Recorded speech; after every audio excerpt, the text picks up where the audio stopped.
DM हंसतो तो अपने ऊपर एडिशनल डीएम इतना लूट गई हूँ मैं मन हंस रहे थे मेरे पर मजाक बना के रख दिया है औरतों का बगैर पुलिस के काम नहीं करना यहाँ किसी को सिर्फ मिठाइयाँ खाना है सिर्फ करप्शन चलता है यहाँ किसी एसपी को श्री मड़का संपत्ति को काम नहीं करना बोलता है वो कि ये तो पर्सनल मैटर है कैसे पर्सनल मैटर इस शांतनु मोहन जी सर जो डीएम है ट्रेडिशनल मस्त रहा है मेरे पर मजाक बना रहा है मेरा क्या प्रूफ है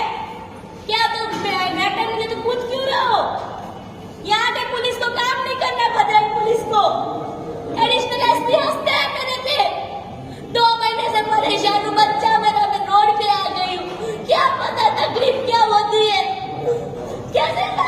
वो बहुत ही सर हंस रहा है मजाक बना रहा है मेरा तकलीफ है उस सर में बोला उसको मोहन जी सर को एडिशनल डीएम को पता चले इंसान का मजाक कैसे बनता है और के यहाँ उड़ीसा की मजाक नहीं है पता चले बताओ मोहन जी सर को मजाक कैसे सर को बुलाओ कैसे और मजाक होती है क्या प्रूफ है क्या